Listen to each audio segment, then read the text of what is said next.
Welcome to Steps, a podcast celebrating people and their stories. Far too often, we don't give people the opportunity to share their journey, where they've come from, what they've overcome, and the amazing things that have happened in their lives. That's what we're going to do on Steps. We'll have real conversations with real people to understand how they've gotten to this place in time. Confucius said, the journey of 1,000 miles starts with a single step. So, let's start this journey. My name is Steve Venzel. I'm a former college volleyball coach who has a passion for stories. In particular, other people's stories. Our conversation today is with Gary Defranco. Gary's an executive producer of The Ultimate Fighter, a rapper, a sneakerhead, and someone who proudly claims to be from Ohio, and more importantly, from Cleveland. We discuss his journey that took him away from the Buckeye State and how he landed in Sin City and some of the bumps in the road that he faced from his childhood until now. Gary is a wealth of knowledge and one of the realest people that I know. His passion for helping people and sharing their stories isn't too far off my overall mission with Steps. Now, let's get into the conversation with Gary. What's going on, my brother? How are you? I'm good. How you doing? I'm good, man. I've gotten in the habit of, as I start and get into episodes, I kind of do a little bit of a where in the world. So in an update where we're at. So Portland today, it's about 42 degrees. It's a little bit chilly, a little bit overcast, and no rain right now, which is absolutely crazy to think of. But I want to know, and I want you to tell our listeners, man, where in the world is Gary Defranco right now? Let me check the weather really quick so I'm accurate. All right. In Las Vegas, Nevada, it's 57 and partly cloudy.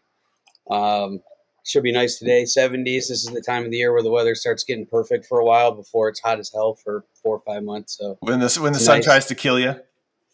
Yeah, it tries. You know, it's been getting hotter every year too.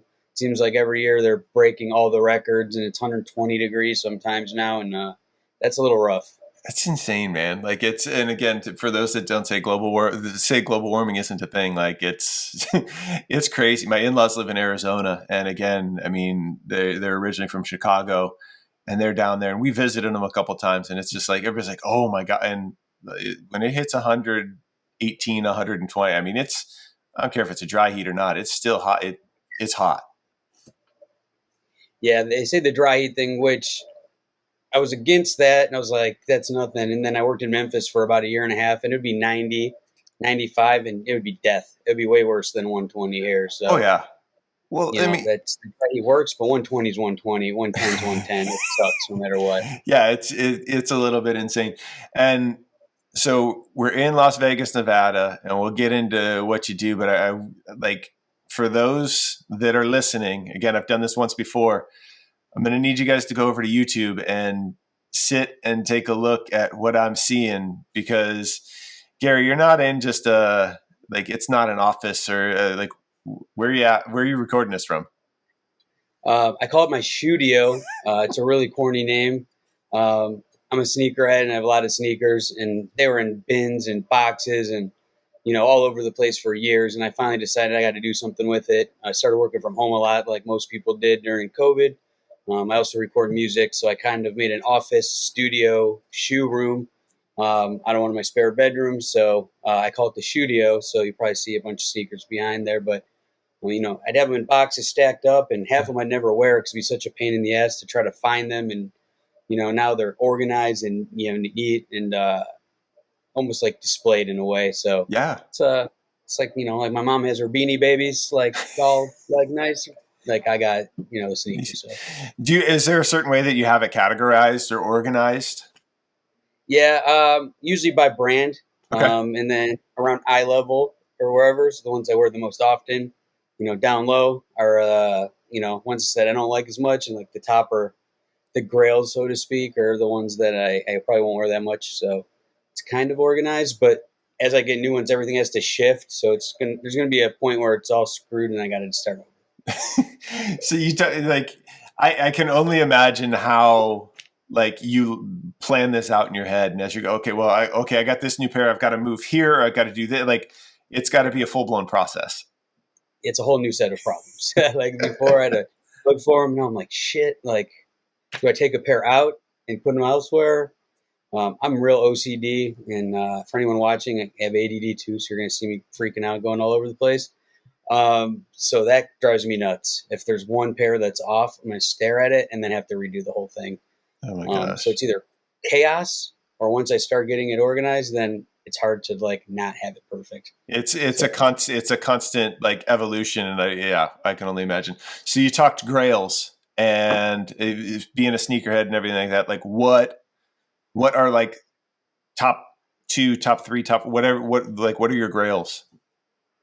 I think Dornbecker 4s are probably my favorite shoe, and probably the one that's worth the most. I'd say, and then there's like staples. Everybody has their staple, I think. 4s are my staple. Just Bread or Fire 4s, I think, are. I'll always have pairs of those, in the arsenal, so to speak. Yeah. And then you working with Adidas. I was on Adidas, for a while, but even after talking to you, I've started buying more pairs of Adidas, and the Golden Knights are sponsored by Adidas. So yeah. I have this weird, a lot of people probably do. If I have an Adidas shirt on, I have to wear Adidas shoes, or it drives me crazy. So as I was buying sweatshirts and jerseys for the Knights, they were always Adidas. 10 pairs of gold colored Adidas somewhere around there now. So yeah, I think I got a couple pairs of Adidas that are super dope, and the 4s, I'd say. All right. And some randoms. I have these Sauconys that were only put out at a store called Feature here. Mm-hmm. They're purple, and they have a purple $500 chip on it. So not very many people have those. It's very Vegas. That'd probably be one of my other favorite pairs. Oh, that's dope. Well.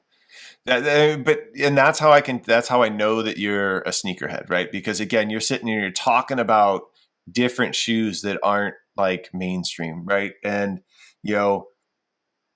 fun fact, and again, I'll come back around. Like I currently don't, because just by virtue of where I work, I don't own a pair of Nikes. I've got, I think, one pair that's left around from when I was coaching, but I've never had a pair of Jordans. Never. Right. So like when you talk the 4s, or everybody's all about, the Jordan 1s and, the highs, the low. And again, I follow it and I get it, but like, it's not anything that I've ever put my foot into. And so I'm curious to see when I actually get a pair, because I was watching an interview somewhere, and I forget who the heck it was, but somebody's like, I hate Jordan so much, I will never buy a pair of Jordans. Like, and it was fascinating. But again, that's not how I am. It's just I've never had a pair. Yeah, I've never watched Star Wars, right? And it's not because I'm against it. Some people are like adamantly against Mm-hmm. it. I just missed the era, and then I was always going to watch it, but just hasn't happened yet. So I think it's kind of the same. Like, you're not maybe anti, but where you're at in the world and where you work and everything makes it so it's not really a good look at the moment. And then, if that ever becomes the situation where you want or can have those, I will buy you your first pair, and I will pick them out. I have a rule. I buy shoes for everybody. I have a couple of rules. One, they can't ask me for them. And 2, I buy something that they would never buy themselves, but I'm sure that they would like. Dude, that's the way to do it, man. Like that's the coolest thing in the entire world. And I will take you up on that if my situation changes at some point in time, because like whenever you're a specialist in the things that you do, right? Like, and I know that, and we're going to dig into a lot of those things. But if you're not familiar with a certain area or certain sneaker, a certain genre, or certain, like any of this stuff, right? Like you're flying blind. Like me getting into learning NFTs, right? You go into it and you're just like, so that you lean onto the expert. So I'm going to take you up on that. I have a feeling about that. Yeah, and I like Jordans, but I've been steering away as well. They do some things that really aggravate me. Like I'll have a pair that's worth a lot, and really like them. And then boom, they re-release them, and I'm like, oh shit! And dude, Adidas is doing that right now. They're doing like they're re-releasing all the like the OG 350 Yeezys. Like, I mean, I think it, and I love the nod and the homage but like it takes away from like the OG. It does. And yellowing bottoms used to be, everyone hated it more than anything. The bottoms would yellow on the Jordans. Like 5, 6 in that era, and people would hate it, right? It would be the worst, especially when you're younger and you only have 1 or 2 pairs of shoes. Yeah. And then now that became cool because they put icy bottoms on it, and now they're coming out with fake fucking yellow, excuse my language, fake yellowing shoes. So it's not even like, okay, I have these Jordan 5s, they're yellow. Everybody in sneakerhead community will know. No one else would know. They'll look like, oh, okay, those are whatever year or whatever. Now they have ones that come out already yellowed, and I'm like, you're like, why are you doing that? That's You know, insane. it's kind of, I don't know why they do. Like the yellow fours, the lightning fours, those were like expensive, and only a few people had those. You real sneakerheads, because you had to be a sneakerhead long ago when those came out, and then they just make them a general release, and like everybody has them. So there's very few left that were big enough for a lot of people to have, but still, you know, rare, like player edition stuff, especially the Oregon stuff up, you know, rear fronts for tens of thousands of dollars. Those are super rare, but there's not like the middle range like those Lightnings were, where they were a relatively big release, but you know, not that big. So it's like everyone has it now, or there's like M&M Jordans that are $80,000 or something. You know, so. It's insane, just the spectrum of, you know, sneakers, and people like, if you haven't been in it or don't even kind of like, again, do the research and understand, like, you know, everybody, you just kind of go with the baseline model, or you go, and even I learned that with Adidas, right? Like, I coached at schools that were Adidas, and when we came on in, it was, you know, you get your gear as a coach, as a player, and all that stuff. But I come over to Adidas and I'm like, well, what's an Ultra Boost? And again, it was shortly after they had come out, but like, then you put it on the feet and it's a game changer, but it's not, those aren't necessarily offered in stores normally, or the places that you would go, you know, necessarily shop. And so it's very interesting. And now obviously everything's moving to a D2C model, direct to consumer. So they're driving everything towards their websites and all that stuff, higher revenue, higher margins. So that game's completely changed too. Yeah. People don't realize how comfortable those are. Right. Like, you know, Kanye or whatever. Or some people think they're the ugliest shoes in the history of the world. Some people, it's like a pug. It's so ugly, it's cute. Like, those shoes are the most comfortable shoes I own by far. It's insane. It's insane. Like the step-in comfort on those, it's just like you're walking on a cloud, and they're nuts. It's night and day, especially if you wear a lot of retro stuff. You know, the Fords were designed in the mid '80s. Maybe the technology's like been updated a bit, but they're still flat and hard.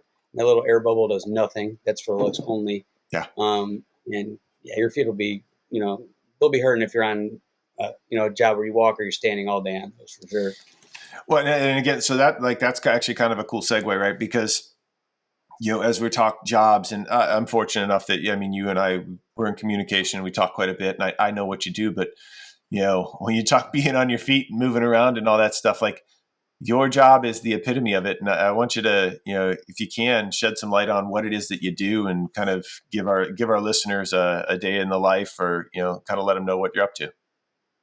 I have a bunch of things going on, but mainly I'm the executive producer of The Ultimate Fighter, which is on ESPN Plus. We're doing our 30th season domestically. We've done 10 or 12 international seasons too. So we're in the 40s, I think, with seasons, which is pretty rare for any show to go that long. That's insane. That's insane, by the way. Like, if you really think about it, right? Like 30 seasons. And I remember, and I'll continue to throw anecdotal, like, I remember watching those episodes. Like, one of my favorite seasons was, I mean, I loved anything with Tito Ortiz. And again, like, he was just one of those like larger than life characters, and you guys did a great job of portraying that. But like, those are my memories of it, and obviously it's changing. So like, I wanted to share that because I know you've been a part of a lot of those, and so yeah. It's fun you bring that up. The first interview I ever did was Tito Ortiz in my life. No kidding. Yeah, the first show I did was called American Casino. It was on the Discovery Channel, and the Fertittas, who owned all these casinos, also owned the UFC back then. And I was the production coordinator, which is like one step up from production assistant. So, you know, you might not have to go get the coffee and then the dry cleaning and all that stuff, but you're the one that has to tell the guy to get it. Sometimes you do as well. It's depending on the show, it's, you know, relatively a grunt job. So in doing an interview and stuff like that is something you wouldn't normally do. So we go, some VIPs were coming, and Tito was getting flown in, and he was going to take the VIPs to a UFC fight, gamble with them, kind of a high roller package that they had put on, and we were going to film it because that show was just the behind the scenes of Green Valley Ranch here in Vegas. I was there 18 months. We shot every facet of the place and followed the GM to the busboy, everything. Pretty cool show. So my boss at the time was like, "Hey, I need to go to the airport and pick somebody up." I'm like, "Who is it?" Like Tito Ortiz. Oh shit. And I was the only UFC fan. Yeah, I was like, "Oh, okay." And she's like, "Take my car." And she had a brand new Escalade. And I had like a Nissan Altima, kind of a busted ride. This was like 2003, I think, maybe 2004. And I'm like, she's like, "Take my car." And I always drove little cars. I still can't drive big cars. It's not comfortable. So I'm like, shit. So I got to go to the airport and pick him up. We get in the car and he's like, "I got to go to Sally's Beauty Supply." And I'm like, "All right, we got to get back." Like, and she's calling me every 5 minutes. I think I had a flip phone at the time. This was pre iPhone. And so you couldn't look anything up either. People forget that there was a time in which you cannot just look where you're going. So he's like, "I got to get to Sally's Beauty Supply." I'm like, "I don't know where Sally's Beauty Supply is. Like, do I look like I know what Sally's, my hair wasn't much longer then." I'm like, shit. So I called one of the homegirls and I'm like, "Do you know where there's a Sally Beauty Supply?" She's like, "Yeah, it's by the mall where I used to work." So we go, it's the Hood Mall. And so we go and jump out. All these people start coming up to him and signing autographs. Like, shit, my boss is calling me.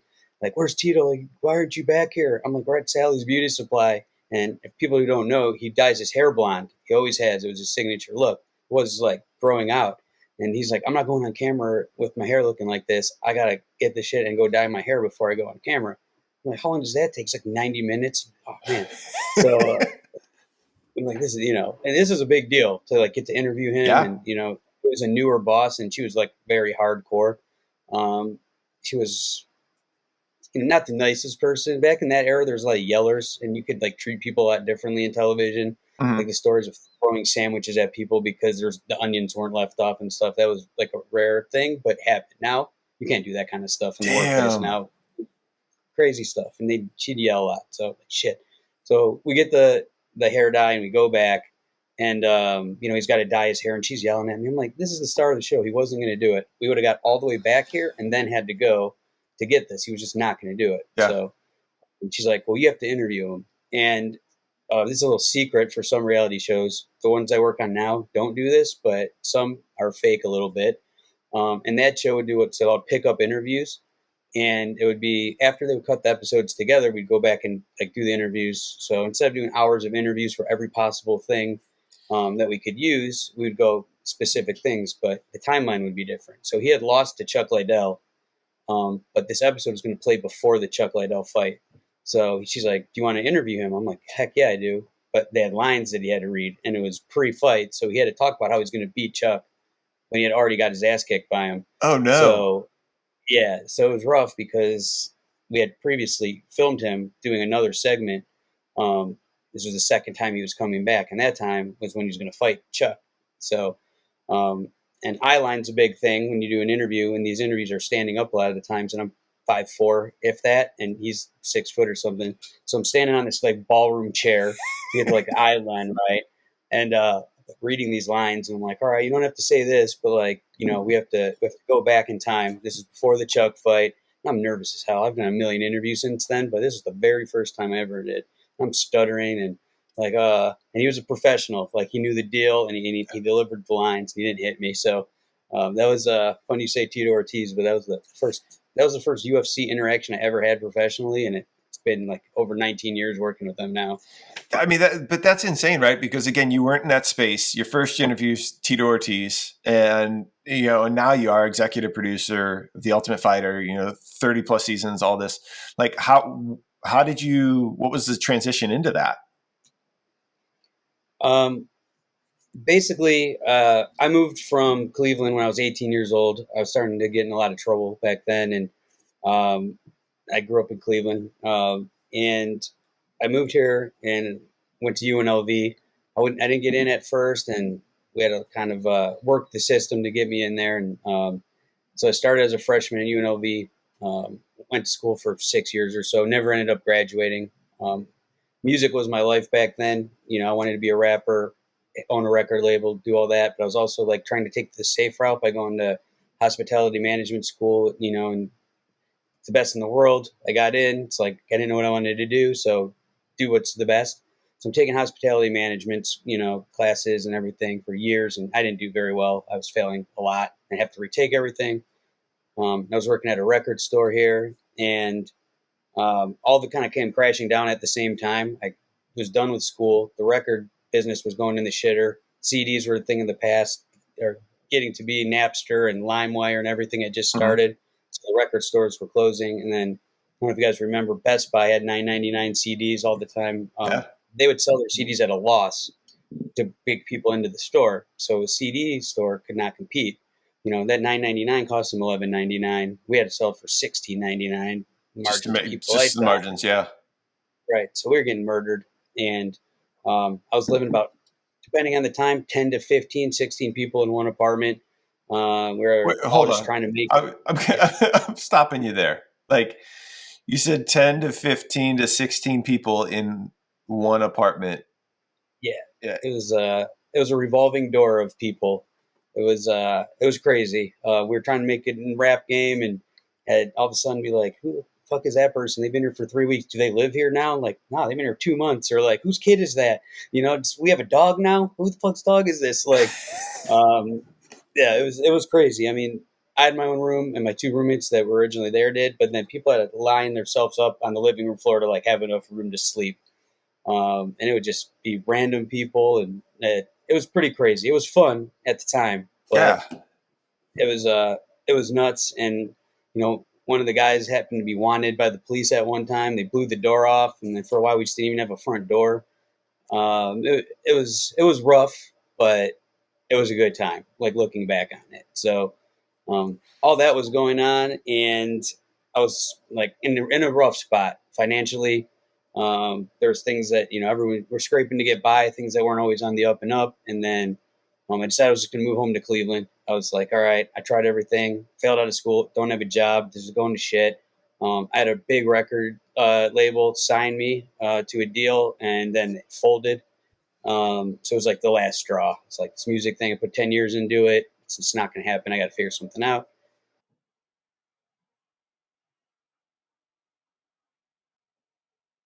You there, brother?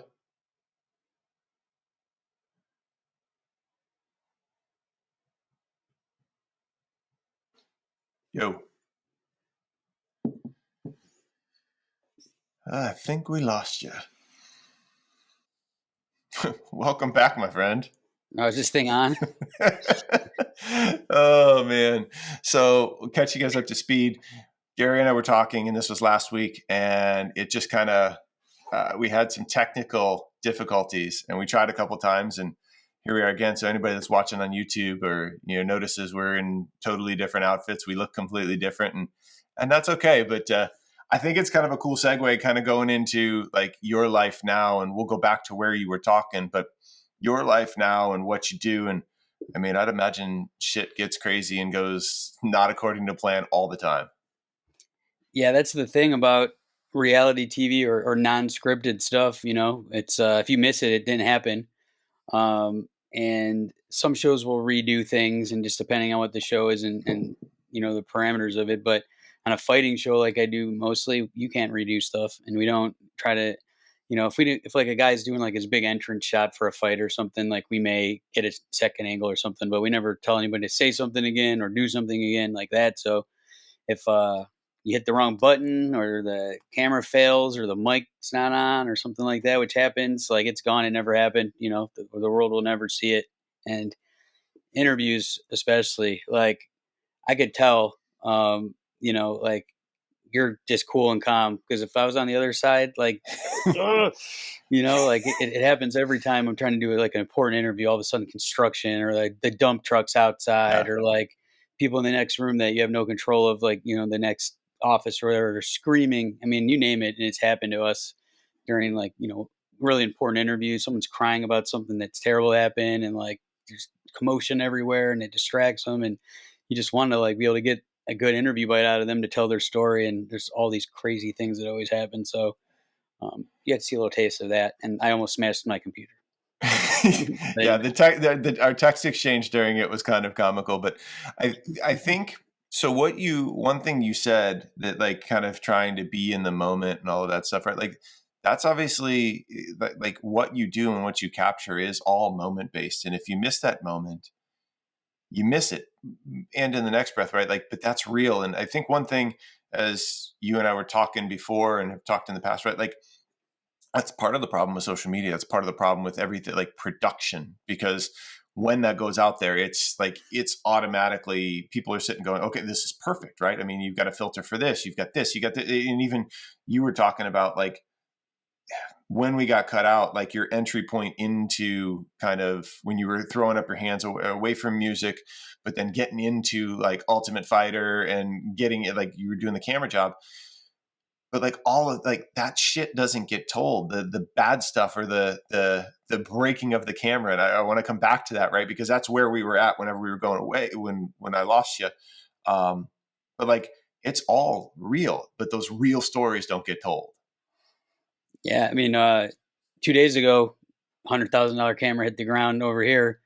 And it's just, You said $100,000. yeah, yeah, with the lenses are usually more expensive than the cameras, and just one of those things where it was really no one's fault. Just something went wrong, and if that's the only camera you have on the day, or depending on what you're doing, like you have to figure something out, and then it becomes like, do we wait? Do we capture it with something that's not up to our standards that that we're used to? This iPhone has a better camera on it than existed in the whole entire world 10 years ago.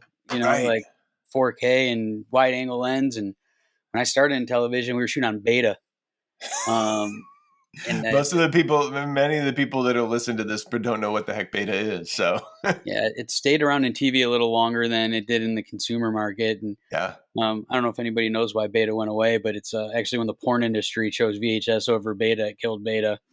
At the time, there's so much money in, that sector of, VHS versus beta was such a big chunk of the market was share. It a crossroads? Yeah.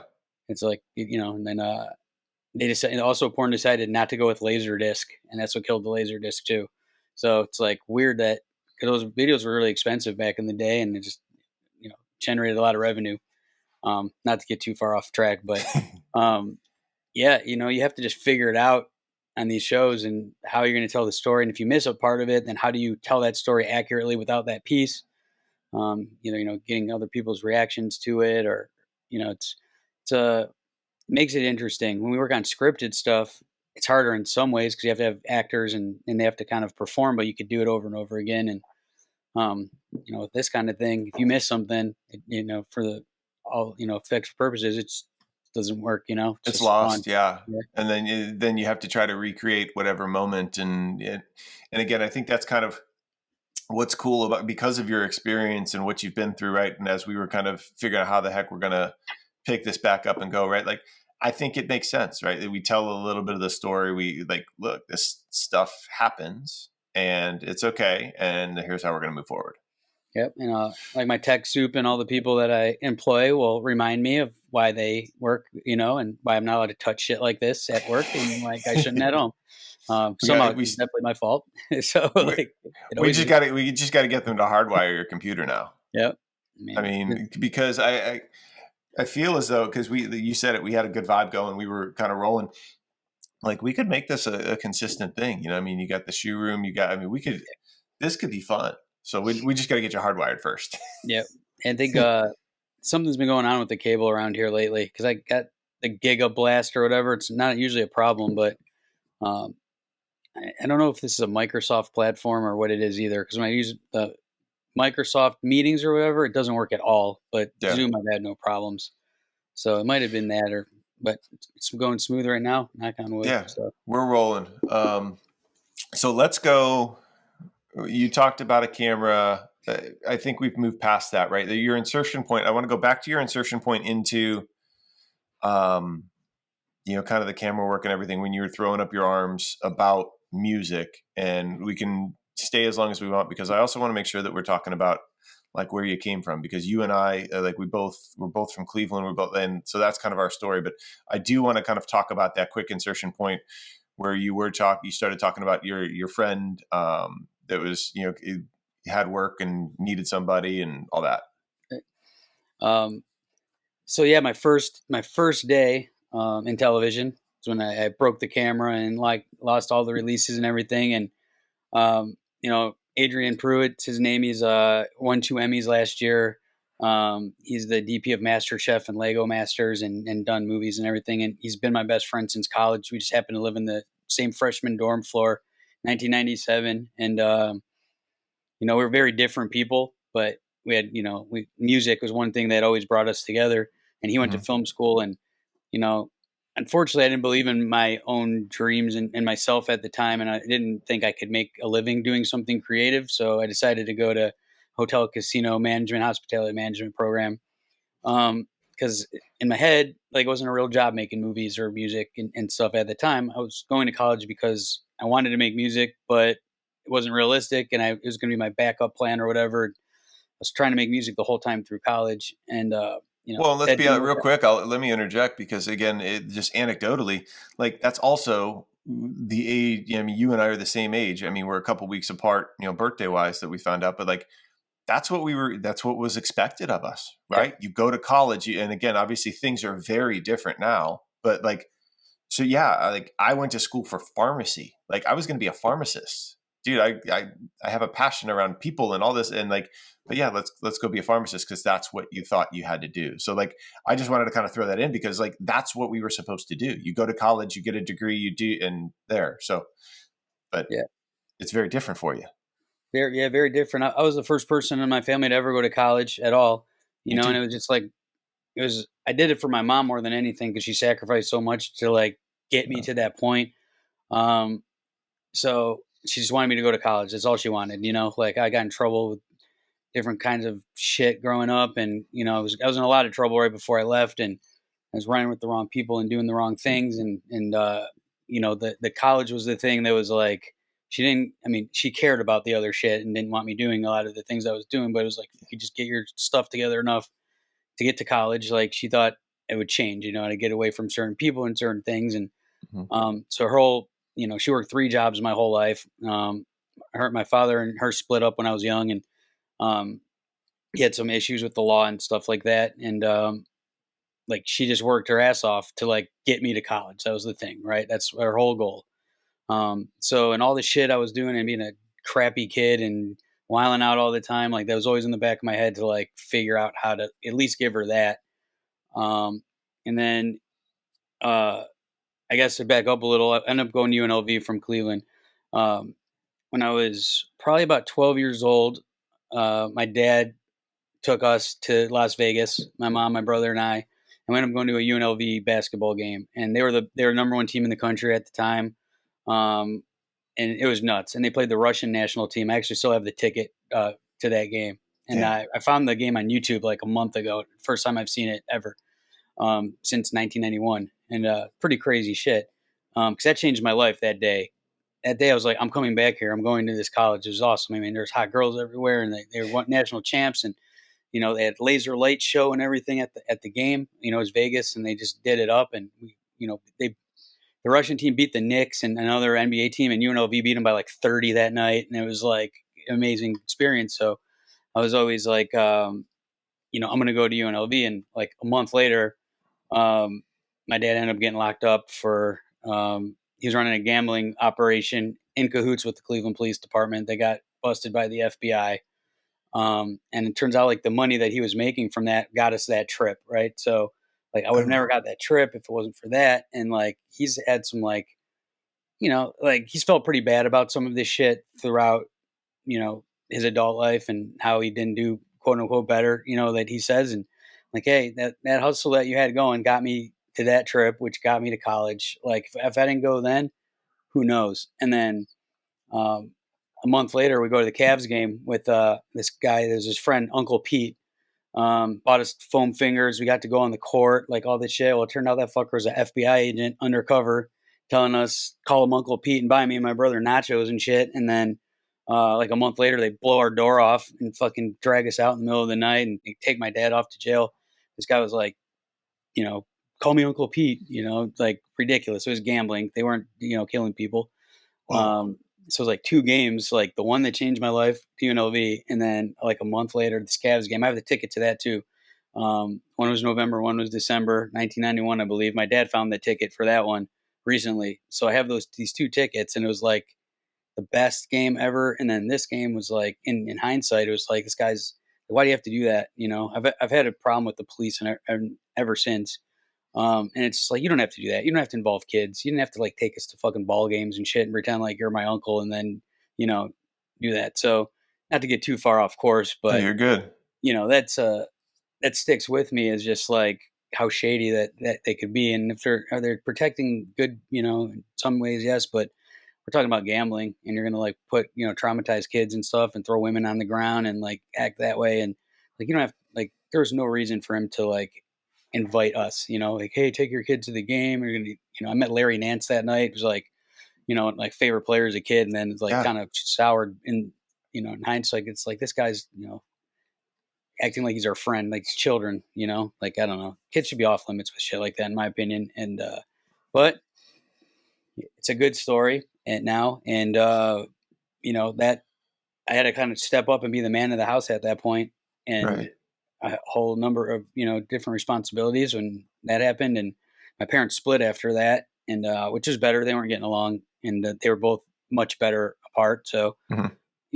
looking back on it, it worked out better than it probably would have if they would have stayed together and for much longer. But it's these one moments in your life that it's kind of weird how these just happen to be two basketball games. I'm barely 5'4", can't play basketball at all. It's like probably the last sport I'd ever be good at, but two basketball games like influenced my life in such a big way. It's fascinating, and I think what you said, like, here are these two moments, and one sets you on a trajectory to both, if we're being fully honest, set you on the trajectory of where you're at right now. One was a little bit more memorable in a positive manner. The other, at the time, was memorable, but then as you reflect back on it, right, it's one of those. It was a pivotal moment in your life that caused the dominoes to fall, right. And again, I'll just kind of come back to the mission of what I'm trying to do and why I love this platform, this medium, to be able to do this is like everybody's got a story. And like speaking candidly, like I've known you, like I knew you, we went to high school together, but like again, we didn't run with the same people, we didn't run in the same crowd. I knew who you were, and I don't know that story, right? And again, I love moments like that. And again, I love to pause and also thank you for sharing that, right? Because some of that shit, like it's not to you and me, like the stuff we've been through, it's easy to share, but for others, right, it may not be, and maybe it makes an impact. So like, I want to kind of, if you're cool with it, kind of stick there for a second, because again, you were talking, so 91, you said you were what, like 12? Yeah, I was probably 12. It was like right around Christmas. Yeah, 12 or 13, I think. Okay. So Probably yeah, 12. so you said like, I mean, December happens, they pull you out, they do like all this stuff, and like it's a pivotal change for you because you have to step up. You got to do, be the man of the house. You got to do these things. How did you balance that with like being a kid and doing all like, because yeah, Yeah, I mean, loosely the man of the house. My mom yeah, held it down. I mean, she always 100%. she always did. And then I had my grandparents. My grandpa was the oldest barber in the United States when he passed away. He was cutting hair at 93 years old, still 5 days a week. Damn. And he became a barber in World War II and cut till he was 93 years old in Cleveland. The story goes, he like, hey Leone, you got two choices: be a barber or go to the kitchen. You're Italian, you must already know how to cook, so start cutting fucking hair. When he got drafted or whatever, and he's a barber pretty much like ever since. And I grew up in that barber shop with him, and he was, my grandma got sick for years, like 15 years. She had a stroke and couldn't really take care of herself. He took care of her every single day. It was just like a really positive influence, and we lived on and off with them, getting like kind of back on our feet at that time. Yeah. And so it wasn't that hard because our family was always there. Like we didn't have a lot of shit, but we had good food and love and everything you like really need. We weren't, I wasn't dressing in designer shit all the time, but my mom always said you're going to be clean and your shit's going to match and it's going to be pressed, and it doesn't have to be whatever, designer stuff, but figure out a way to rock it your own way, and then it's better than the shit that everybody's wearing the same thing. So she always had like those kind of words of wisdom, and Mhm. tough old lady. She's 5 foot tall, and she'll swing swing on people. I've seen her. If you mess with her family or anything like that, she's Yeah. gonna get after you, and still to this day. But the grandparents, they helped, and it was me and my brother and my mom, like brought us really close together. And grandparents were there, and my mom had good friends, and She worked for the church for 31 years or something like that. And, just, I'll leave politics and religion out of like belief systems and stuff, Sure. but that place and had great people and they helped us as a family and the community was good. And, whether you believe in organized religion or whatever the case may Right. be, like these people at that place were good and they helped us and they gave her a good job for 30 something years with insurance and got braces and all the shit that we would have never been able to afford. I got to go to Catholic school till they asked me to leave. But I got, Wait. so Hold on. Hold on. Like, you can't just brush over that. I was just a troublemaker. Okay. I've always had a problem with authority. My brother was a really good student and I was fucking shit up and like, he could stay if the other one just gets on down the road kind of thing. And so, yeah, Where were you left. going to school at? All Saints in Wycliffe. Yeah. Yep. So, Now, um, did you guys live in, were you living in Menor or were you living over in Wycliffe? we were bouncing all Bounce around. all around. Probably started, we were in South Euclid maybe when we started. Menor, Wycliffe. Yeah, we bounced around a little bit during that time. Ultimately, we taken because the church was in Menor, but the school was in Wycliffe, so you'd take a Yep. really long bus ride. I think one of the straws that broke the camel's back is they took this kid's snow boots out and threw him out the window on the freeway and kind of caused a little bit of an accident.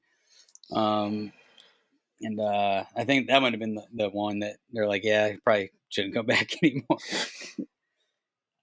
I, see, and it's I was I a love jerk. that I love that you share that stuff because again, as we prepped and as we sat and kind of figured out where we wanted to go, right? Like that was something you wanted to talk about. You wanted to talk about like your childhood and kind of like how you've evolved and how like so anecdotally, like it all makes sense, right? And again, you still see snippets and I hear the little things you say, and again, I go back to like, I mean, in high school, you were running with a different group, but like, I mean, I became friends with Anthony Fatica just because, we played baseball together, for a little while and everything. And I think that's how I kind of got to know you and of you and that kind of stuff. And, I wasn't tight with that group, but like, I mean, I knew who you were.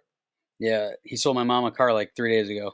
Of course he did. Yeah, so, That dude, I mean, I remember when he was running the jewelry store in the mall. I mean, he's been all over the place. yeah, we were always into something, like it wasn't always illegal or whatever. Like we found something to sell for $8 that we bought for $4, whether it was one thing or another, and we always had some kind of hustle going to supplement the income that we did not have, and Right. we're always figuring out some way or shape or form to you know get a car when we were 16, even if it was $400. But we figured out to get rims on that thing and trade this and barter. And I got these things, and I could go up to Detroit and sell this for that, and come back. And whatever the case may be, we always figured out a way to we would always pool our money together. I mean, I remember the days we'd take our hat off and we'd all throw $2, everything we had. And we got $19. What can we get for $19? Okay, we get a pack of Philly blunts with 240 ounces, $3 sandwiches, and okay, that's what we got for the day. And like we just fucking, it never was a thing. Like you didn't have money 3 days in a row, like whatever, you might have it. I don't know. It's we always stuck together, and it's that kind of loyalty is missed sometimes. Like as you get older, um, I'm a really good friends. I'm really blessed, to have them in all Yeah. aspects of life. But when you meet new people and stuff now, especially with corporate culture and everything, and we're trying to save their own ass and plausible deniability and you know, writing cryptic emails to like not really agree to anything or make a decision. That way, if it backfires, you could blame other people. And all this kind of corporate culture going on. And I don't play that game at all. And Right. it's held me back in some ways. And in other ways, I'm like, hey, I'm gonna make the decision I think's right. And if it's wrong, it's wrong. And I'm gonna stand up and be like, hey, I fucked that up. But a lot of people don't do that anymore. And I think it's a lot where I came from. Like your loyalty was tested. Me and him, walking down the street, and we got beef with 6 guys, and they come. I'm 5 feet tall, and I'm never outrunning anybody. And especially, like if they didn't stand and get down with me, and like, I mean, take a way worse beating, or you had something in your pocket that you weren't supposed to have, and the cops pull you over, and they throw that shit out of their pocket in your car or something like that. And there's those types of situations that you had to know the people that you were walking around with had your back, whether it be in a fight or something else, or something bad happens, like you'd sit there and cry to them too, and Yeah. like it didn't matter. But it was like you knew those people that you were with every day, like, it was tested. It was right there. Like they got their ass whipped right with you, or they, got locked up with you and didn't snitch on you, or like just they were there when you really needed somebody. Now it's like sometimes you don't really know, like, because everyone's kind of out for themselves and individual behaviors. Like, I don't know. I think even now everyone's more isolated and you don't have to be with people. You don't have to look them in the eye. People Hmm. don't shake hands anymore. They don't really like, they don't have this like, I don't know if it's touching or being like proximity, but it's a lot different when you know somebody over a screen than you're sitting next to them every day.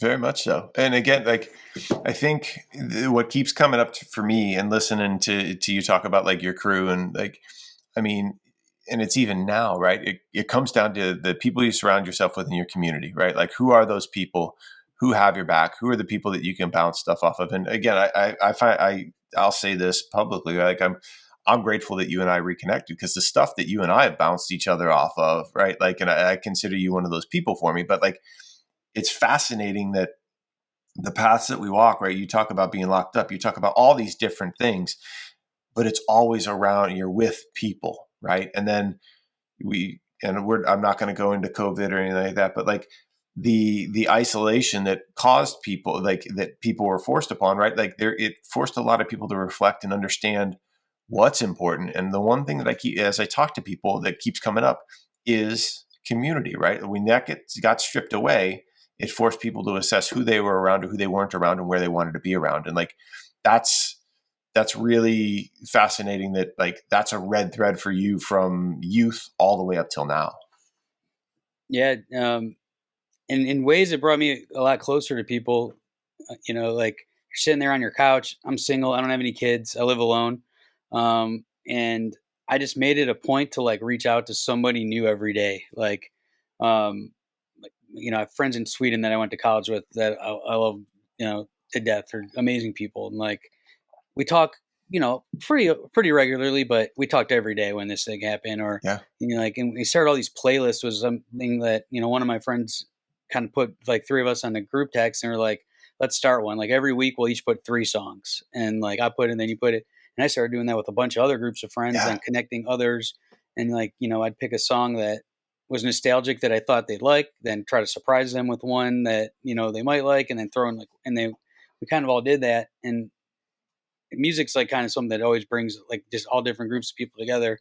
And, I might hate country music, but, I was talking to my friend earlier today, his girlfriend is, I think, Tanya Tucker, I think, is the famous country Yeah. star. Yeah. It's Yeah. her granddaughter, and like she's a phenomenal singer. I'm not a country fan, but I could tell the talent there, Yeah. So he's like, I'm gonna make you like country. And he's just peppering these songs at me. And I'm like, oh shit, some of this stuff's good, And it's like you can recognize the talent even though it's not your music, but get stuck in our ways. And it was cool because we were, my friends are really into electronic music and I'm not really, and they would send some stuff. Oh, that's really dope. And I'm into some stuff they're not. So, and it connected people that didn't know each other, like from Sweden to Florida to wherever. Now we're on these groups together and just sharing songs. And I got in a Clubhouse, for a little while Yeah. during that time too, and met people like that I talk to every day still, just from that, just random Clubhouse room, and just Yeah. have something in common. And it's like, I think it's cool that, I could see myself just like I could have got stuck on the couch after like the first like few days.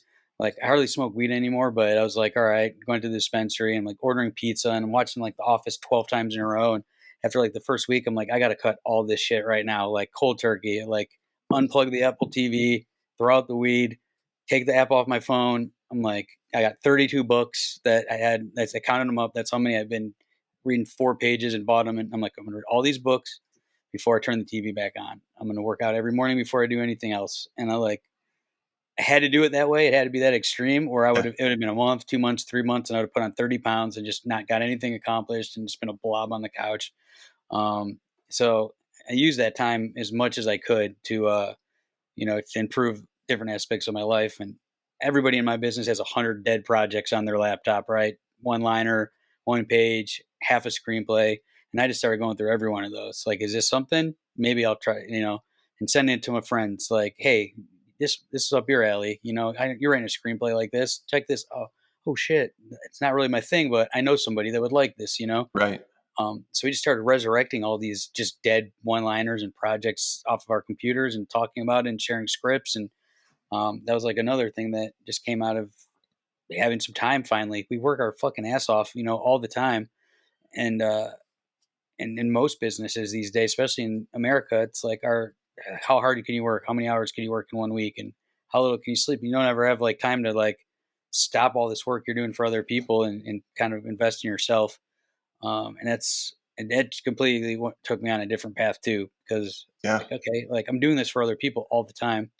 Like, why can't I do it for myself? And then started talking to my friends. We're the ones in the shit together every day. Well, there's huge corporations somewhere making 99% of the money and everything. And we could do it on a smaller scale and be as impactful with some of the things that we're doing and do it our way. So we're trying to find the yin and the yang between those now and doing these big projects for the companies we've been working for and our own side projects that, could have a different meaning, whether it's like helps people or just helps us be creative or brand, there's always something that, good that's coming out of these. So I'm going to continue to do that, I think.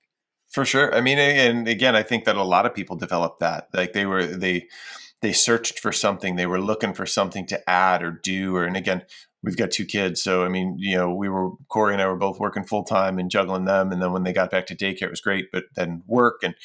But like, had none of that happened, this wouldn't have happened. Like I've thought about doing a podcast for years, like, because again, I love people, I love all that stuff, but like, okay. And finally it was just like, all right, well, I'm going to do it. Right. So it's like, I think it stirred up a lot of different things. I know it stirred up a lot of different things and a lot of different people, particularly depending on where you're at and what the restrictions were and all that. But even then, the whole country was shut down for a while. So again, it was a forced moment of, space creation. I want to go. So you and I talk at length quite a bit, but like, you've got all these projects, but one thing I want to go back to the music. Okay. Because like, music, I watched you light up. Like I hear you light up around music. And again, when we got cut off, right, you were talking about, you got signed to a record deal and then that fell apart and you throwing your hands up and everything. Can you I want to understand like where your love for music came from, and then also kind of where you're at with it right now. Yeah, thanks for keeping me on track because I'm all over the place. All good. Probably when I was like 12, right around that same time all that shit was going on, it was like, for people that didn't grow up in a place like Cleveland, it's like worthless for 6 months of the year. Yeah. It's freezing. Like you get to where you're going, but it's gray. It's depressing as shit. And like, you're locked down in the winter. We didn't have money. We had, we had 3 channels on TV back then. Yep. No cable. Like we had 8 VHS tapes that watched 1,000 times. So like music was the thing that it was always new. You turn on the radio and it's always something. And then I like attention. I just, I always like to perform. I told jokes. I was a kid at, Christmas parties, like, whatever, 4 or 5 years old, making, everybody look at me kind of shit, and I loved rap music and hip hop. So I started, writing all the time and doing little shows here and there. And like, that just became like the dream. Sucked at sports, like Cleveland is they're in the city or the burbs, like very good at football, very good at basketball, all these, major sports. I boxed a little bit and then ended up wrestling. And like, cause you could, compete against people that are the same size, but like wasn't really my thing. I liked to fight a lot, but not with rules. And like that kind of messed it all up. And I'd wrestle against guys I knew I could kick their ass and they'd hold me down. And the most frustrating thing in the world. I wish MMA was a thing more back then because I would have probably done pretty well. But the music was always something. It brought us all together. I liked to perform. And then right around that time was when Bone got huge and we did everything we could to be wherever they were at, like we would hunt them down and like they were doing a show, we'd try to open up for them. If they were doing something, we would try to do it. And there's nobody big that made it out of Cleveland, like for anything really at that time. A few athletes and stuff. Like my stepsister went to college or the prom with Elvis Gerbach. Yeah. And like met him and Desmond Howard, who obviously went to. Yeah, they went to St. Joe's. Yep, and then I went to Michigan. Yep. Got a lot of shit for that. But those are like the most famous people I knew of at the time, really. And then Bone disappears for a while, and all of a sudden they're on MTV with DZ, and they're like at the biggest, the biggest record in the world and like, holy shit. And they had dirty shirts on and like, they were looking all bummy, just like we did at the time. They had a big video. And of course, like most record deals, they got screwed on the first one and didn't make any money, but all of a sudden they're, like with Mariah Carey and Biggie They and were all over. Yeah. yeah, it's all anyone listened to for like in Cleveland. Every car going by was, Yes. 94, probably every car. Like it's all, I don't care if you're from the suburbs or old, young, everyone had a story about knowing my cousin's brother's dog walker used to know Busy Bone or You're whatever. right. Yeah. So it changed like I remember that summer changed like everything. Like the mood of the city was different. I feel, maybe it's just because it was my little world and like I was so into it, but everybody had like, okay, look, so somebody could make it. They could do what they do and blow up, and it was hard to do. Well, that's one of the things, like Cleveland, and again, I think a lot of those Midwest towns, right? Like, there's a lot of pride, right? And again, like pride in your city. I mean, again, I had somebody just ask me on Instagram, like, what was your favorite sports moment? My favorite sports moment was watching the Cavs win a championship, right? Like that.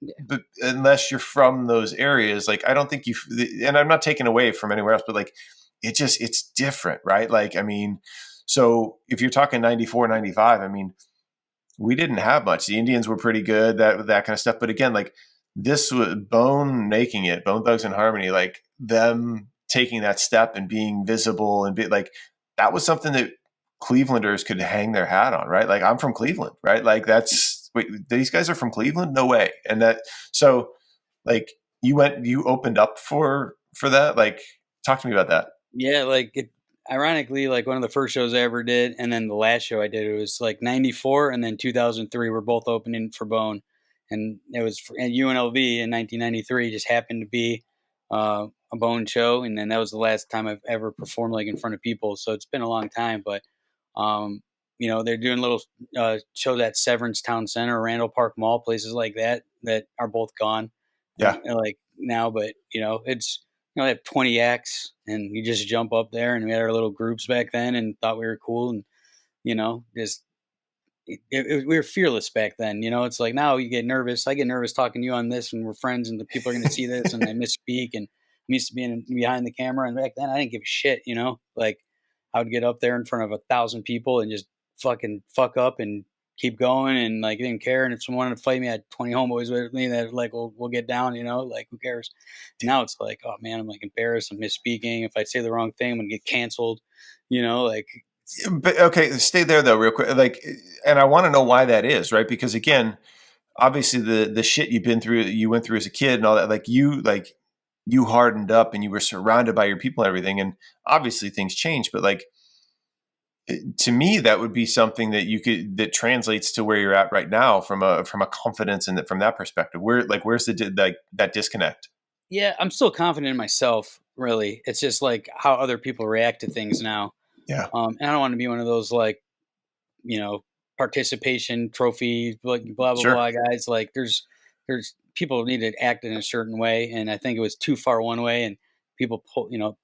There's no compromise in the middle anymore of anything. It's like you have to go far left or far right, and not just have like normal conversations. And like people misspeak, and then they're like people go after their fucking head and try to like. Yeah. Or they find something from 15 years ago that wasn't even that big of a deal back then. It should have been. It was probably insensitive, but it wasn't in the climate. So, anybody that is involved in any sort of entertainment now is so afraid of anything they're going to say, Sure. or do, because one person has a vendetta against you, or like you're the target of a certain group that week. And, it doesn't matter all the good that you've done. And I've seen it happen with people over and over again. And some of them are terrible human beings and they deserve to get fried, like the Harvey Weinstein and Bill Cosby's of the world that like actually did physically assaulted people. But you're trying to dig through somebody's old tweets from 15 years ago to find one thing that they said wrong, and then like that's your crusade now instead of actually fixing the real problems in the world. Like that's the kind of shit that's got me like not wanting to always speak, I get publicly about, especially we sign NDAs and everything on every show you do, and there's always gray area and stuff you're not supposed to talk about. So always don't want to say the wrong thing and then make an issue for somebody else that becomes my own issue. But confidence in myself has like anybody else, it's gone up and down. Yeah. And when I started doing music again, it was way low just because out of practice. But I don't really care. Like the people that love me no matter what. So if you don't know me and you think I suck at something, like I don't give a shit. Like, hopefully you'll give me some constructive criticisms. Right. I'll get better, but you better be doing whatever you're criticizing better than I am, or I'm not going to listen to you, So, Dude, I dig it. Well, what you said though, right? Like, there's a couple things I peel out from that, right? Like, you got to be comfortable with yourself and what you're putting out there, right? And if you don't like it, fine, tough, right? But that's part of it, right? And I think we all go through those moments of having the confidence in ourselves, and we've got the confidence, but yet putting ourselves out there to essentially be judged. And it's like, it's this, you step over this threshold, and there's a moment where you're just like, man, I just don't give a rip. And it's freeing, but at times you step back, and like, it's the natural ebbs and flows. And the other thing that you said that I absolutely love is like, look, let's be in conversation. If you don't like it, or if you think I could do better, right? I mean, we've determined that people are very quick to judge and pass judgment and everything. But like, if you're going to do that, let me know how I can improve, or what. And I don't necessarily need to take it. I'll receive it, but I don't need to apply it. But like, for me, it's being in the conversation with people and like sitting in, because if you can have that conversation around that, means somebody actually is paying attention enough to you and what you're doing to be able to then provide the feedback. Yeah. If somebody just tells you suck without anything to back that up, like, they're probably not more successful than you. They're probably not very happy. Yeah. Misery loves company. If somebody's like, hey, your cadence was bad there, and if your bar structure is a little messed up on that one, if you're a little offbeat here, or like you're being a little too wordy, like you're trying to be too clever, maybe cut a couple of the words down and get you back where you need to go in the pot. Like, I'll listen to that stuff all day, and then we'll have a discussion about it. But like, you suck.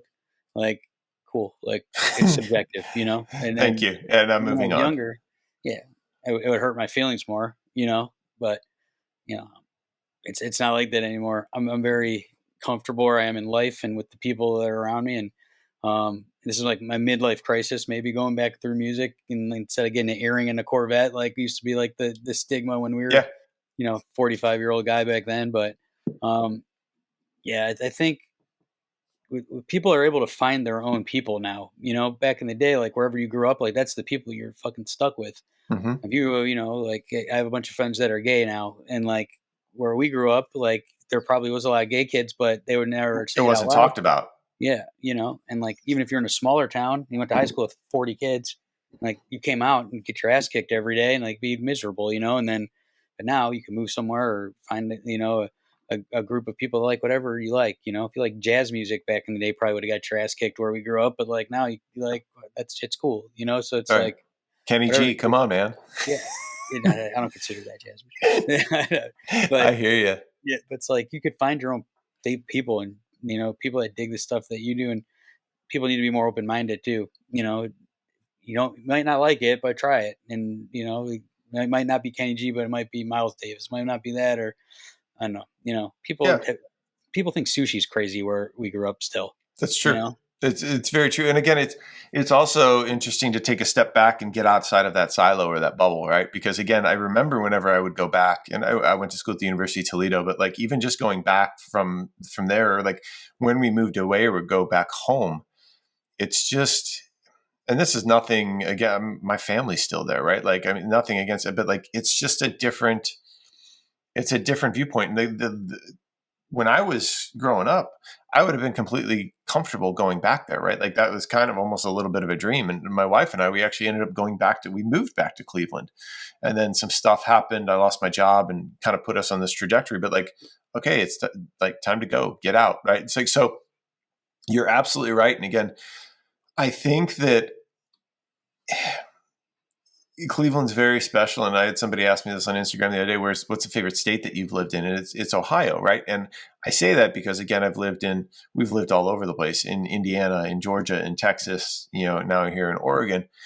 Ohio's where I grew up, and it's always going to have a special place in my heart. But like, that's where I'm from, but that's not where home is, and it's taken me getting out and about to understand that like that evolution needed to happen from a personal perspective. And obviously, you being in Vegas, it's the complete and total, like it's a polar opposite in some senses from where we grew up. Yeah, there's good and bad. That gave me a really good foundation. I don't know any of my neighbors here. I knew one neighbor upstairs. He was actually from Cleveland. He passed away. It was fucking really depressing. He was old guy, jazz singer, actually jazz musician, ironically enough. And he was 80 something years old probably. And he's the only neighbor I ever talked to. I've been here since 2008. And people just move, so much. So I miss a lot of the community and like the people Yeah. you grew up with and everybody being there and like, everyone, you got your pizza. Everybody in Cleveland's got their pizza spot and they'll argue about it, but every shopping center's got a pizza joint. Like Mm-hmm. I like Luigi's, I like Long, I like, whatever. What was yours? I mean, Mama Santa's was probably the one like that we would always go to, like in Little Italy, and that's where my grandparents grew up. And then, I don't know, it would always go back and forth. Longo's we'd always go to, and Luigi's. Luigi's was our go-to. Like Fridays, we would get the sheet pizza. Yeah, sheet pizza. Run through the drive-through, and it was Luigi's for us. I do know that. It's the sheet, and like there's a Cleveland bar right across the street here, and you have to give 24-hour notice to get a sheet pizza. But I could order 30 circular ones right now, but they make you do the 24-hour thing for the sheet, and I don't know why the square is just so much better, but it's just like a nostalgic thing or whatever. But it was that, and going to the feast in Little Italy and stuff growing up, like you always got that. Yeah. So there's a lot of things that I love about being. I'm so glad that I'm from Cleveland. It made me tough. I could take a punch. Like I could get through these dirty winters and the depression that comes along with it, and come out the other side happy. And I learned how to work hard, and people work hard there. For very little sometimes, but they work hard. I don't know a lot of lazy people that I grew up around, and I think people are, they're kind for the most part, and they're kind until it's somebody like comes into their circle and tries to disrupt things. It's like it seems like you'll stick together there, but the other side, fuck the other side. Like you'll go to war when you have to, whether figuratively or literally. So loyalty and the hard work and just being, it is a tough place. Like people don't fight anymore, especially like around here. It doesn't seem. And I'm not condoning like the violence, but like the threat of getting punched in the face goes away, then people act completely different, and they could say things and disrespect people and act a certain way over the computer. And that's the other thing, right? Everything is done through the phone, so it's a different type of attack. Yeah, like bullying and stuff. Like, I don't know if you saw that at Menor High School they did a documentary a few years back about all the suicides. It's like led the whole country in suicide, and it was like these girls were just bullying these other girls literally to death, like social media and everything. And in our day, sound like an old man. Like at least you could like defend yourself. Like they bully you, at least maybe could whip their ass or get a punch in, and it would go home and it'd be over at least till the next day. But now they just, it's like a different kind of like mental warfare. Like at least. Shit, used to be able to learn how to fight maybe, or get hope you had a big cousin or something and you could figure it out. But now it's just like, I don't know, people just, the respect level is gone, and they can't talk with each other because it's over Facebook and you can say anything you want. And if you're sitting at a table with somebody, you're going to act differently than anonymously over a computer where there's no repercussions, and not even necessarily like the threat of violence. Just looking someone in the eye, like you'll have some empathy and compassion to that person that you might not have when you don't know who they are. And you could feel a lot different when you're in the room and you're talking to somebody that may have gone through something that you don't agree with.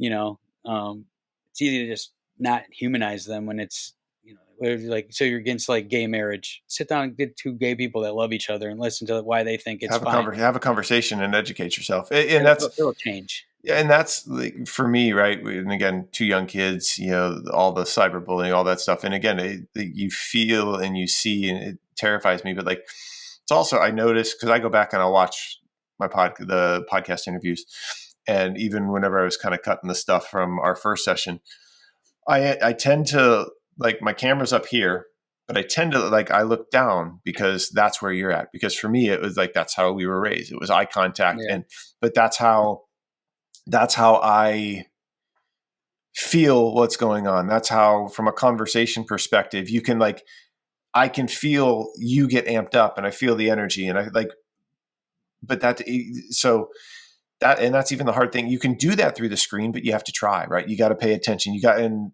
so I completely agree, right? There's nothing that goes away from the face to face. And, if you had beef, you were able to squash it. And, and I think that's if I want to kind of touch, and I also want to keep being cognizant of time, and I'm watching that too, but like the space you're in right now, right?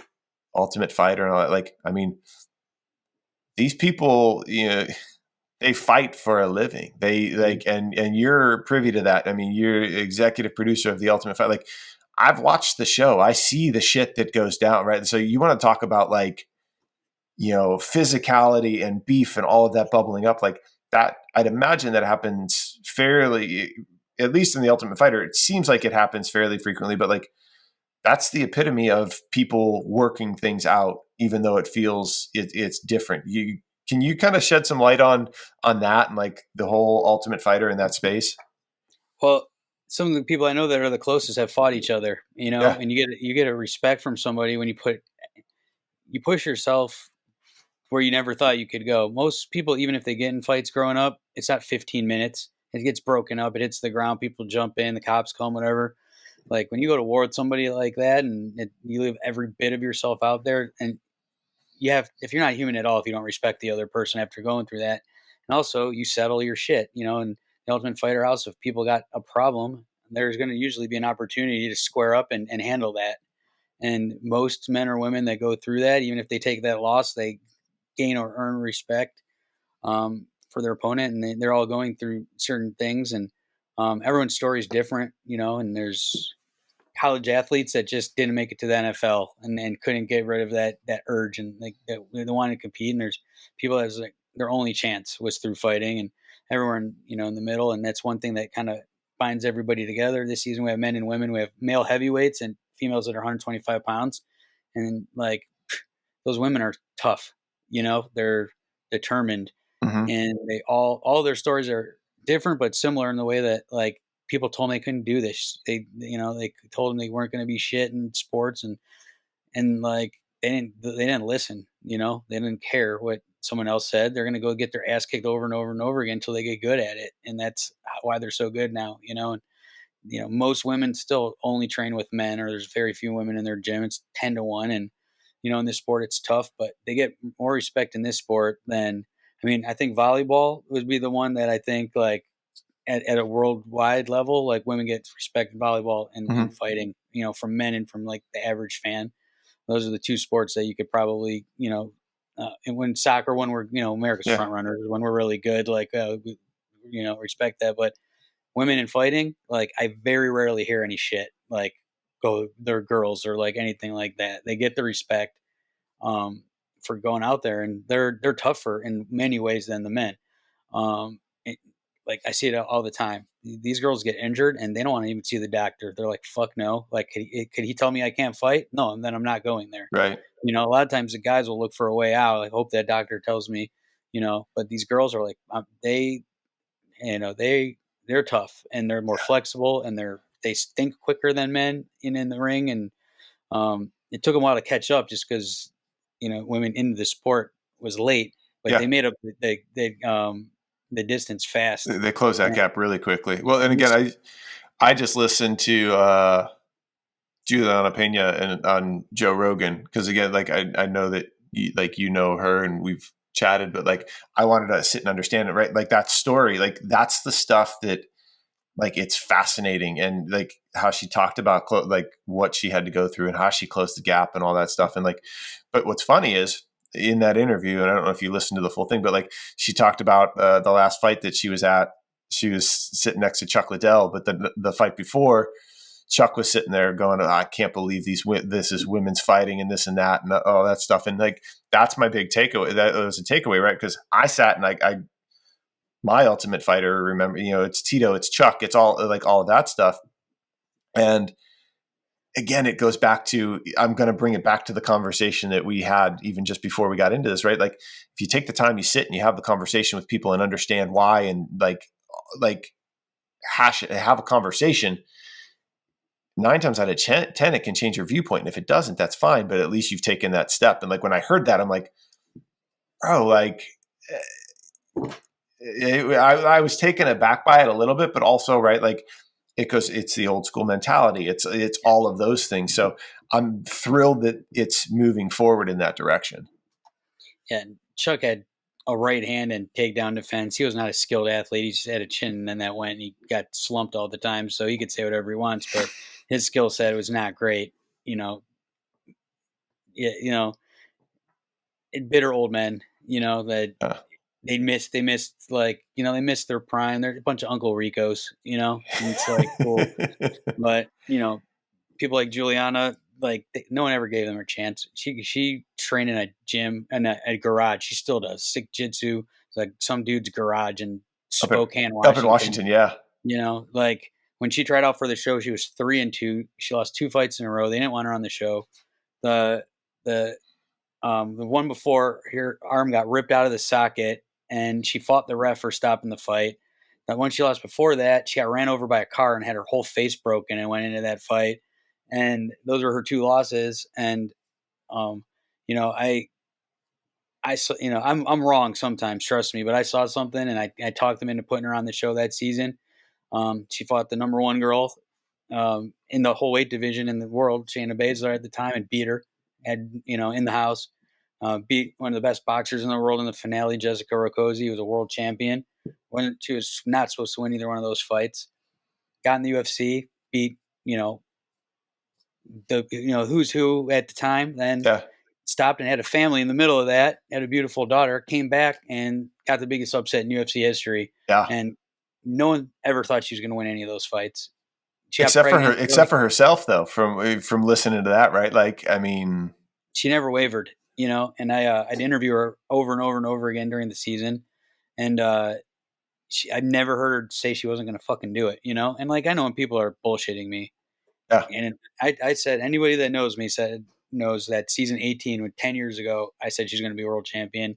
There's been a few other people that I've known, and they've either gotten really close or have become the champion. And I just, I'm wrong sometimes, and people have became champions. I didn't see it, but she was going to die trying. She was not going to stop. And, guys like Kamaru Usman, another guy like that dude is not going to be stopped. He's just not. There's something different about certain people that it's a drive. I don't know where it comes from. And, I wish you could bottle it and sell that shit at some points, but like that was one, not going to be stopped. Like everybody tried, people said she's too pretty. Then they said she's too ugly. Then you said, you're muscular. That's not what girls are supposed to do. Why are you putting makeup on? You're a fighter. Like all these shit. They try to break, people down, especially the girls. They attack them physically and they try to, pick at, these are grown men like picking at women, and it's bullshit. Like but Gary, that's the shit that we go back to, right? Like the people like sit and have a damn conversation. That's what I love about like the connected nature of everything right now. If you want to have a damn conversation, but stop judging people, stop like take care of your own shit. And sorry that like for whatever reason, this is caught a nerve for me, but like, look, you do you, take care of your people. And then if you want to be in conversation, much to your point, like if you got feedback, constructive crit, like let's have some conversation, but like, don't put other people down. Like what's the, like, I got off like that fires me up because I hate that cool. Shit. And it affects different people differently, like she's the toughest person I know, but she's also a sensitive person too. And doesn't want her daughter reading that shit one day and stuff like that people say fucking crazy things. And especially, I work with Misha Tate and Juliana, both of them, like people could say like, they would never say that shit to them in person. And like the disrespect that the women get compared to the men. It's like, how could you be a grown ass man, like saying this shit to people, male or female, and like they're relentless with it. And it turns them off of you wanting to like be on social media, which is a great tool to actually connect with your fans. We never got that as kids. Nope. Like, I like Jerry Rice. I never got to talk to him, like Webster Slaughter, whoever the case may be. Like we never got a chance to like see what they're thinking and on a day-to-day basis. And we have the access to these athletes, and then there's all these idiots that have to talk all this, and like you can talk shit about their performance, right? I'm a sports fan. I'll say people suck. I said Kobe sucked for 20 years. He was one of the best players of all time. Just didn't like him, whatever. Right. Like you suck as a basketball player. You suck as a football player. Cool. I get it. You put yourself in the spotlight. You should take some criticism for the sport. Fine. but the personal attacks and like trying to get, this nasty, nasty things of sexual nature or, racism, like, they say like they push and they push and they push, like, and you can't weed through that sometimes to get to the good stuff because it's just all there. People like to troll more, and it's frustrating because you see even the toughest people they've had enough. They don't even want to like partake in that anymore. And there's good, there are fans out there that want to talk to them, and you have to get through all this shit. These people saying the craziest things. I don't know. Misery needs company or likes company, or whatever that saying Yeah, is. misery loves company. It's And they want to crazy. get the reaction too. I always tell her, don't fucking react to these people. I tell all these fighters that, like, when you get off the Ultimate Fighter, just don't react to them because that's what they want. And then you give them a little, and it's with the the women and the men. People just fucking they want to get, as soon as you say one thing back, Yep. they're like, I got them, and then they're I don't know. The fighting one's different because you can't whip their ass. Like, So you're a yeah. tennis player or something, you could say your serve sucks, but like talking to these people like all crazy like that, you would never do that like No. in real life.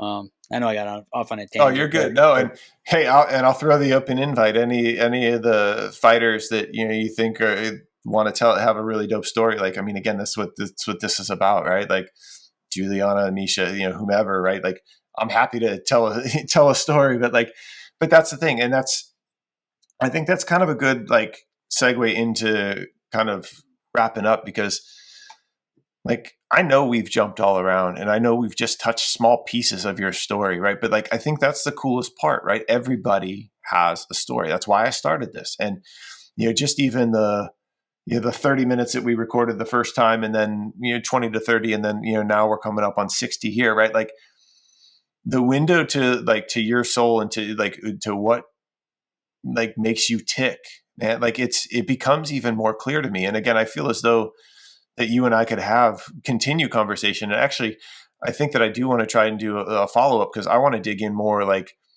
on the music piece and some of that. So I think we're going to schedule that kind of stuff. But that's what's so special about like the human connection, the interaction, and what you talked about, right? Like being able to connect, to share, to feel. Whether you're listening to the podcast, you're watching us here, right? Like that's why we do this, right? Like it's the emotions, it's the ups, the downs, and like I'm truly grateful that you shared what you did because a lot of the stuff that you did, man, like realistically, you didn't have to. You could like, but that's a window to the soul of who you are, right? The dealing with the police stuff, everything with your dad, like all of the shit, how it shaped you and that put you on the trajectory that you're on, right? Like that's what's special to me. So I always, as I get towards the end, like try to make sure that I give a moment of gratitude like that. And that's what this is. Like, I'm grateful that you felt comfortable sharing this with me, with the listeners. And like, I want to continue to help elevate you and share that story more. So like, man, I can't thank you enough. I appreciate it. I think, the more people are more comfortable sharing their stories, the good and the bad, and the better. Everyone's got stuff in common they don't even know. And, I might have had some things that sound crazy, and then you have no idea what the next person's going through. And it might sound crazy to them, or it might not be. It might be very little things, but those little things, they build up if you can't share them or talk and find common ground. Or, I know growing up, a lot of times people think they're the only ones with these problems. High school, especially, is like the end of the world's everything for people in high school, and there's so much depression and suicide and these things. It's like such a blip on the radar in your whole life just to get through that 3 or 4 years. And there's people, that should be helping those age kids more than anything, because stick it out for like 1 or 2 years and get the fuck away from that place, and you're going to be fine. A lot of people don't make it through, and there's so much, extraneous shit now that they have to deal with. I try to talk to kids as much as I can and just say like, hey, I was way more of a fuck up than you are at your age, and I'm not super rich or famous or anything like that, but I enjoy my life. I enjoy what I do. I have enough money to live and take care of, multiple members of my family and my friends when they need it. And like, and it's not even about the money. It's like, if you could just make enough to sustain yourself and do something that you're going to enjoy, and kind of just full circle back to the beginning when I went to fucking hotel college, because that, I didn't I didn't even have this movie and TV thing in my head yet. Yeah. It was music at the time, but like you can make money off your art and your passions and shit now, especially with the internet, Yep. NFTs. You know, anybody can Pick your put out their poison. stuff now. Like you could do it now. It used to be impossible to like press up the CDs. You need thousands of dollars, or to get on the shelves in a music store, or to like get on a label. It was damn near impossible. Get hit by lightning, you know. But now determination, and you just keep getting better and surround yourself with the right people, and come up with clever marketing campaigns, and it's all there. You have all the tools. This laptop I'm staring at now, I can make the best album you've ever heard. I could make art. I could, Yeah. it's And just do this. Right. Yeah. It's like, this is the Jetsons, man. Like this when we were For kids, us, like, for sure. yeah. And that's the thing. The possibilities are endless. And I think that's the cool thing. And again, that's some of the stuff that you and I go back and forth on. And, I love ideating and kind of figuring out how we're going to continue to move forward and bring our passions to life and all that stuff.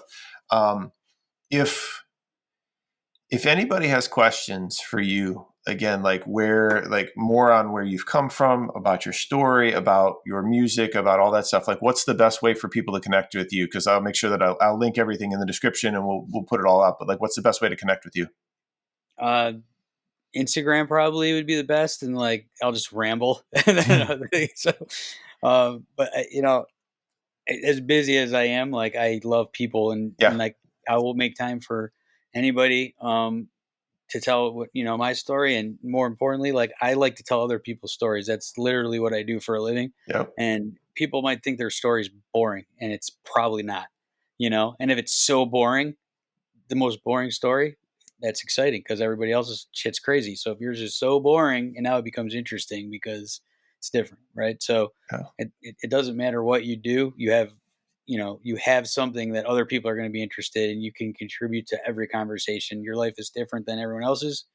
And I'm all about giving the platforms to people. That's my true talent, is finding talented people and giving them a platform, whether it's fighting or music or any of the other shows that I've done. Like I like to, set the stage and let them be themselves. And sometimes it doesn't work, but I'm going to put you in a spot where I think, you have a large audience, or the audience that is right for you. And then it's time for you to perform. I can't do it all, but like whether it's short stories or big stories or whatever, I like to tell people's, it's the truth is always better. You could be the best writer in the world, but the true stories are always going to be better because they're real.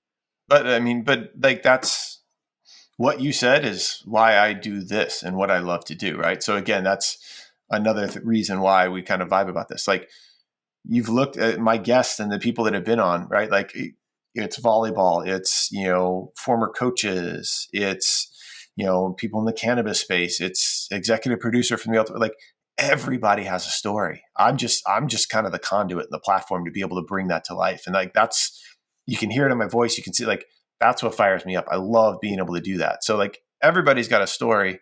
It's just a question of, and if it makes a difference in one person's life, that goes back to my first episode with Matt. Like that's the simple goal. If it makes a connection or an impact in somebody's life, I want to tell the story. And that's it. It's never just one, because you help that person, they're going to help the next man and Correct. The next man. And like they say in the hood, each one teach one, you don't have to, end world hunger, whatever. One person at a time. One at a time, man. You mentor one person, you help them on that one day. That could have been the worst day of their life, and you just give them a hand with something and fucking changes their whole life. Just like that. Just one little thing.